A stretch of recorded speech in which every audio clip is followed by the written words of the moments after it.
தேவாய தஸ்மை நமஹ. அனைவருக்கும் என்னுடைய வணக்கங்கள். பகவத்கீதையினுடைய 6வது அத்தியாயமான தியான யோகத்தை நாம் பார்த்து வருகின்றோம். இந்த தியான யோகத்தில் அர்ஜுனுடைய சந்தேகத்துக்குரிய சந்தேக கேள்வியை நாம் பார்த்து வருகின்றோம். பகவானுடைய உபதேசத்தை கேட்ட அர்ஜுனன் அத்தியாயத்தில் கேட்டதையும் அல்லது 2வது அத்தியாயத்திலிருந்து 6வது அத்தியாயத்தில் வரை கேட்டதையும் கூட எடுத்துக்கொள்ளலாம். அர்ஜுனுடைய மனதில் ஒரு சந்தேகமானது வருகின்றது. என்ன சந்தேகம்? நீங்கள் கூறுவதை அர்ஜுனனுக்கு ரொம்ப உபதேசமானது பிடித்து விட்டது.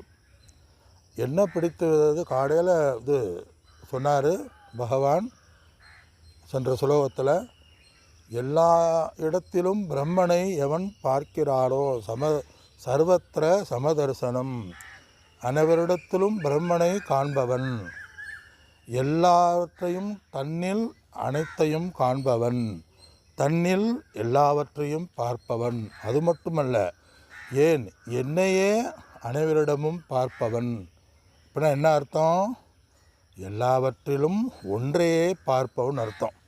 எவனொருவன் ஆத்ம தத்துவத்தையே பார்க்கின்றானோ அது ஒன்று. ஆத்மாதான் இருக்கின்றது, ஆத்மாவை தவிர வேறு ஒன்றும் இல்லை. மண்ணினால் செய்யப்பட்ட பானையில் என்ன இருக்குது? மண்தான் இருக்கின்றது, மண்ணை தவிர வேறு ஒன்றும் இல்லை. அது மாதிரி இந்த இடத்துல எல்லாருடைய உடலிலும், அனைத்து ஜீவராசிகள உடலிலும், ஏன் பகவானை உடலாக நினைத்தால் அவருடைய உடலிலும் என்ன இருக்கின்றது? சத்தியம்தான் இருக்கின்றது. சத்தியம்னு அந்த இடத்துல ஆத்மாதான் இருக்கிறது.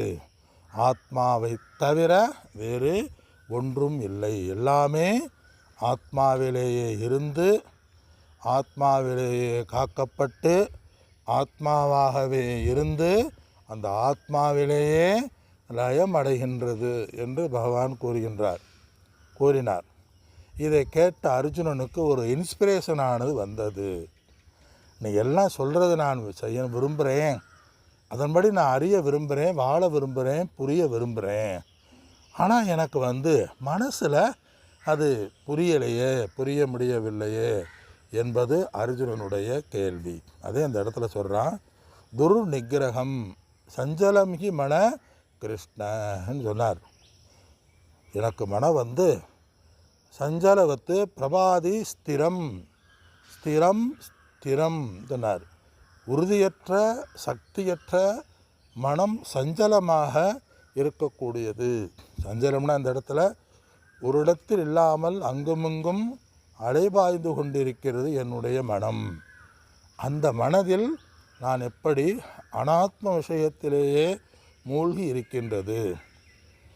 ஒரு இடத்தில் நிலையாமல் மிக சக்தி வாய்ந்ததாக இருக்கின்றது. பிரமாதி பலவத்திரிடம் சொன்னாப்புல. பிரமாதினா அந்த இடத்துல மிக சக்தி வாய்ந்ததாக இருக்கக்கூடியது, கலக்கச் செய்கிறது. ஒரு கலக்கு, குழம்புல ஒரு கலக்குனா உள்ளே இருக்கிறதெல்லாம் வெளியே வரும், காய்கறி இதெல்லாம் கலர்னு வரும். ஆனால் இந்த இடத்துல என்ன சொல்கிறாப்புல, என்றைக்கு நம்ம மனசு கலக்குதுன்னா உள்ளே இருக்கிறதெல்லாம் வெளியே வரும். என்ன வார்த்தை பேசுகிறோம், என்ன செய்கிறோங்கிறது நமக்கு ஒரு கலக்கி விடுகின்ற மனம். குரோதம் வந்துருச்சுன்னா நமக்கு தெரியும், என்ன அதனுடைய ரியாக்ஷன் என்னங்கிறது நமக்கு தெரியும். அதே மாதிரி காமம் வந்தாலும் என்ன ரியாக்ஷனுங்கிறது நமக்கு தெரியும். அதே அந்த இடத்துல அர்ஜுனுடைய கேள்வி. பகவானுடைய பதில் என்ன? அசம்சயம் மகாபாகோ துர்நிகிரகம் அச்சலம். அதில் பகவானுடைய பதில், அபியாசேனது கிருஹ்யேன வைராகேசன கிருஹ்யதே. பகவானுடைய பதில் என்ன? அசம்சயம். நேரடியாகவே பதிலுக்கு வந்துட்டார். சந்தேகமே இல்லை. சம்சயம்னா எல்லாத்துக்கும் தெரியும். அசம்சயம், அதில் சந்தேகமே இல்லை. மகாபாகோ, பெரிய புஜங்களை உடையவனே. அப்படின்னா என்ன அர்த்தம்? பெரிய புஜகங்களை பராக்கிரமத்தை உடையவனே, தர்ம அதர்மத்தை பற்றி அறிந்தவனே, பெரிய வீரனே, உனக்கு மட்டும் இந்த சஞ்சலப்படக்கூடிய மனமானது இல்லை, அனைவருக்குமே சஞ்சலமானது தான். காமன் ப்ராப்ளம்பாங்க, யூனிவர்சல் அப்படிம்பாங்க. இப்போ எல்லா பேரும் என்ன செய்வாங்க? பணம் இல்லை, கஷ்டமாக இருக்குது, பணம் தேவைப்படுது அப்படிம்பாங்க. எப்படி பணம் தேவைப்படுது, கஷ்டமாக இருக்குங்கிறது அது யூனிவர்சல். யார் பணம் தேவையில்லைன்னு யாரும் சொல்ல மாட்டாங்க. பணம் தேவையில்லைன்னு யாராவது சொல்லுவாங்களா? இல்லை. சும்மா அந்த நேரத்தில் வேணால் சொல்லலாம் பணம் தேவையில்லைன்னு. நம்ம எல்லாத்துக்கும் பணம் தேவைப்படுற மாதிரி இந்த இடத்துல எல்லாருடைய மனதும் சஞ்சலப்படக்கூடியது தான். அதே அசம்சயம் மகாபாகோங்கிறார். இந்த இடத்துல 3 விஷயங்களை நம்ம புரிஞ்சுக்கிறணும். முதல்ல அர்ஜுனுடைய மனதை நாம் புரிந்து கொண்டேன் என்று அறிய வேண்டும். ஒரு சிஷ்யன் கேள்வி கேட்டால் என்ன கேள்வி கேட்குறான் அப்படிங்கிறது நம்ம புரிஞ்சுக்கிட்டேங்கிறது அவனை புரிய வைக்க வேண்டும். அதே அந்த இடத்துல பகவான் சொல்கிறார். முதல் இது அதில் அக்செப்டன்ஸ், ஏற்றுக்கொள்கிறார், உண்மைதான் என்று ஏற்றுக்கொள்கிறார். அந்த ஏற்றுக்கிறது இதில் பெரிய விஷயம். ஏன்னா சில பேர் ஏன் பகவான் ஏற்றுக்கிறாரு? பகவானுடைய டீச்சிங், சாஸ்திரத்தில் என்ன சொல்லியிருக்கோ அதைத்தான் பகவான் டீச் பண்ணிட்டு வரார் அப்படின்னு வியாசர் எழுதி சொல்கிறார். ஆதிசங்கரர் சொல்கிறார். பகவான் தான் படைத்த சதுர்வேதம், அந்த வேதாந்தத்தினுடைய சாரத்தை தான் கூறிக்கொண்டு வருகிறார். வேதத்தினுடைய சாஸ்திரத்தினுடைய சாரத்தை கூறுறார்.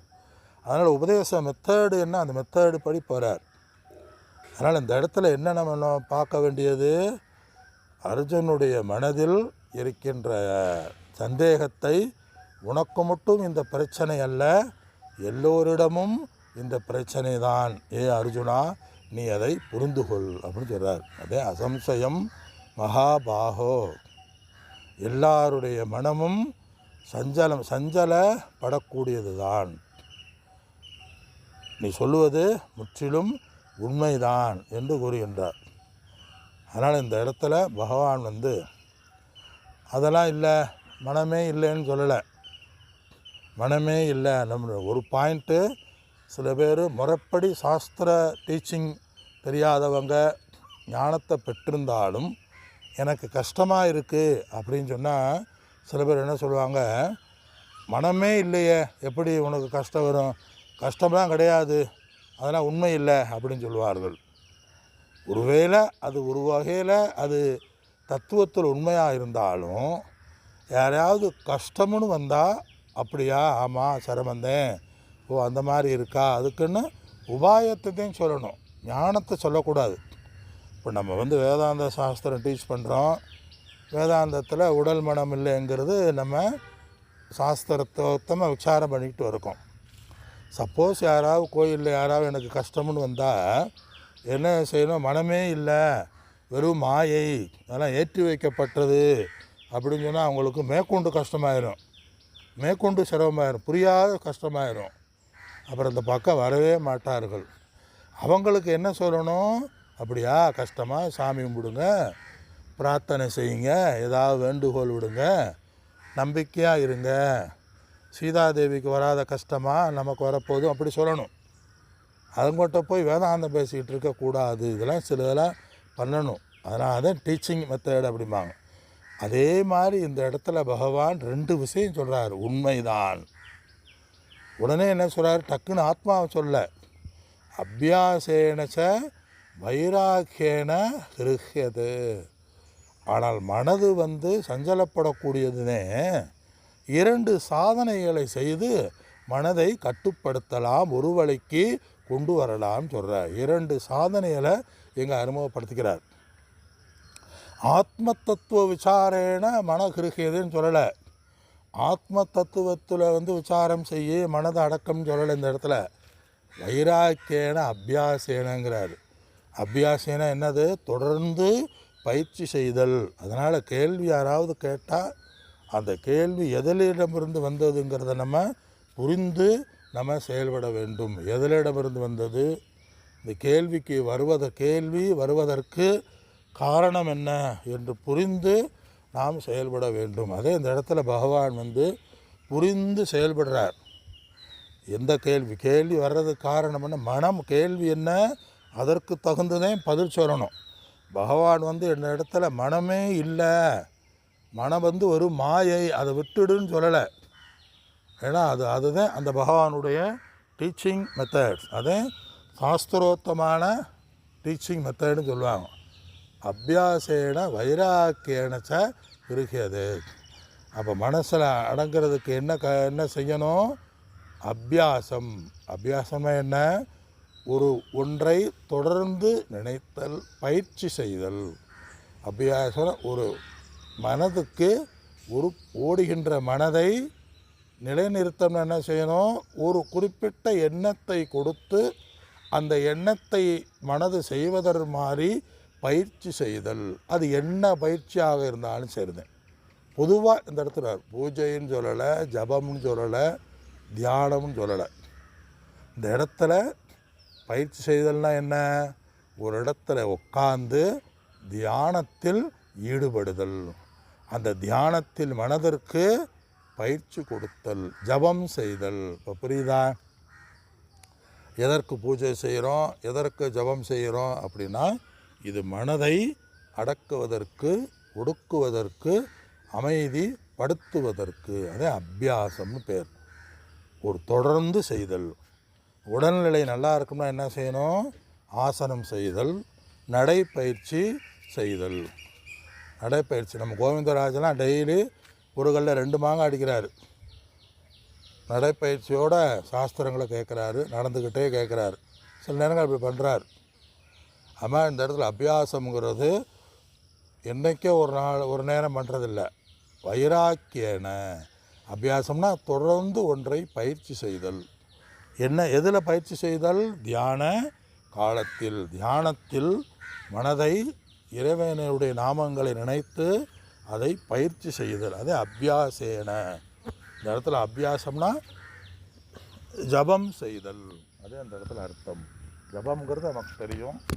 ஒரு குறிப்பிட்ட இறைவனுடைய நாமத்தையோ இல்லை இறைவனுடைய பெயரையோ இறைவனுடைய லீலைகளையோ இறைவனுடைய உருவத்தையோ இறைவனுடைய பூஜை முறைகளையோ மனதிற்கு அதைவே சிறிது நேரம் நினைத்தல் ஒன்று. 2வது சொல்கிறாரு வைராக்கியன. வைராக்கியம்னா என்னது? இந்த வைராக்கியங்கிறது என்ன? இந்த உலகப் பொருள்கள் நிறைவை கொடுக்காது. இந்த உலகப் பொருள்கள் வெறும் ஏற்றி வைக்கப்பட்டது. இது நிலையற்றது, நிலையானது அல்ல. எதை அடைந்தாலும் எதை அறிந்தாலும் அழியக்கூடியது என்று நினைத்தல் வைராக்கியம். ஆக மனதை அடைதற்கு என்ன உபாயம்? தியான பயிற்சி செய்தல், மனதில் வைராக்கியத்தை நினைத்தல். தோஷ தரிசனம் அப்படிம்பாங்க. எல்லா பொருள்களினுடைய இன்பத்தை, சுகத்தை நோக்கி ஓடாமல் மனதில் என்ன நினைத்தல்? தோஷங்களை, குற்றங்களை நினைத்தல். குற்றம்னா என்ன? சுகர் அதிகமாக சாப்பிட்டா பின்னாடி சுகர் வரும். அதிகமாக இன்பங்களை அனுபவித்தால் நம் வாழ்க்கையில் ஆத்ம தத்துவமானது புரியாமல் சென்றுவிடும். ஜென்ம துக்க தோஷ தரிசனம். வாழ்க்கை என்பது எந்த நேரத்தில் என்ன வேண்டுமானாலும் வரலாம் என்று நினைத்தல். வைராக்கியத்தோடு அதை தொடர்ந்து நினைத்தல் அபியாசம் என்று பகவான் மீண்டும் விளக்குவார். நாம் அதை அடுத்த வகுப்பில் சிந்திப்போம். அனைவருக்கும் என்னுடைய வணக்கங்கள். ராமானந்த மகாராஜுக்கு என்னுடைய நமஸ்காரம். ஹரிஓம் மகாராஜ். நல்லது. ஹரிஓம். பார்ப்போம். நல்லது.